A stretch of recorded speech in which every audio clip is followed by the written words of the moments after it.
Hello, everyone. This is Success Strategies Television. Once again, my name is Muyo Adedayo. I am a lecturer. I am also one of the leading educational neuroscientists, in Nigeria, and by extension in Africa. This morning, I have a very important topic to discuss with us, and the topic has to do with neurons. What I call the concept and academic neurons. But before I go deeply into the topic of today, I would like to acknowledge some individuals, some leading lights and leading minds of people that I call my neurological heroes and heroines. And to begin with, I would like to mention four of them. These are Nobel laureates in neuroscience. They are individuals whose neurological insights and ideas have continued to water my own exploration in the field. The first person that I refer to as my my neurological icon. His name is Professor Eric Kandel. He is a Nobel laureate, and he's one of those individuals that has really helped me to increase my educational neuroscience and my neuroscience knowledge. The second person is also a Nobel laureate. His name is Professor John O'Keefe.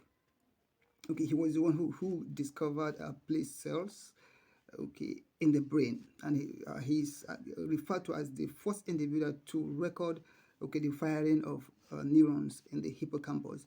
The third and fourth individuals are these married couples. They are both professors, and both of them are also a Nobel laureate. They are Professor and Mrs. Edva Mozart. They are Norwegians and they are Nobel laureates. These individuals discovered the good cells, and honestly, they've also helped to maybe to expand my understanding of neuroscience and educational neuroscience. In particular. That is for the introduction and acknowledgement of the giants. But other individuals, professors, too, have contributed to my knowledge of neuroscience and educational neuroscience. The first is Professor Andrew Huberman of Stanford University. This is a kind of, I can refer to him as one of the leading voices of neuroscience and the power of this discipline in the lives of individual. Then the next person is Professor Carla Schatz, also of Stanford University. The third is Professor Wendy Suzuki of NYU, New York State University. Then another person that I know that has consistently contributed to my growth of this field is Professor Nancy Kangwisha of MIT. Then, last but not least, is Professor Sebastian Sung of MIT also. So there are other individuals that have contributed to my understanding, but because of our time and because of this video, I will not be able to make reference or to acknowledge them in this video. So thank you. Now the topic today, like I said, is simply about neurons. So the question becomes, what is a neuron? Simply, a neuron is also referred to as a cell.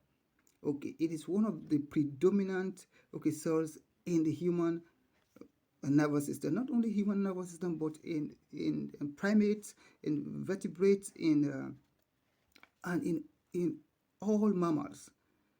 So neurons are just like cells that transmit information throughout the human anatomy, throughout the nervous system.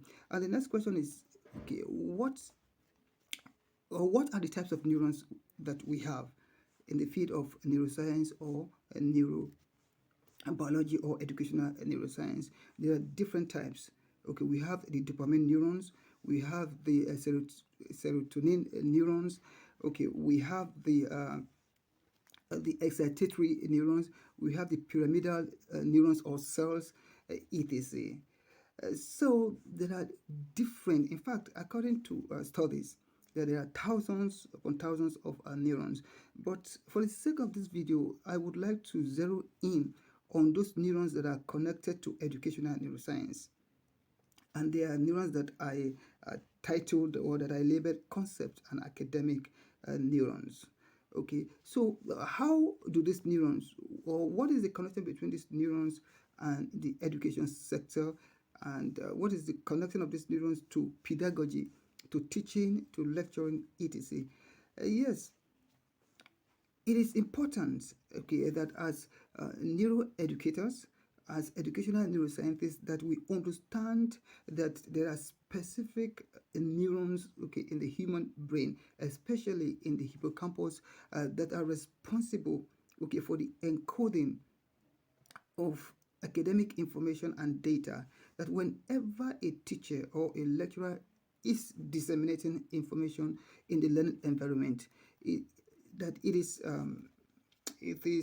going to be a kind of a stone thrown in the right direction if the teacher or the lecturer understands that concepts and academic neurons are the ones helping, okay, his or her learners to encode this information, and that the way that the teacher or the neuroeducator or the lecturer, okay, disseminates this information will help these neurons to encode every data, every academic data, or every academic information that the lecturer or the teacher, okay, reveals to the student.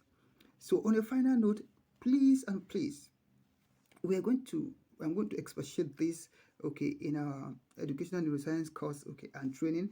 But do not forget, as a neuro educator, as an aspiring educational neuroscientist, that there are populations, okay, and assemblies of neurons that are dedicated to education and to learning.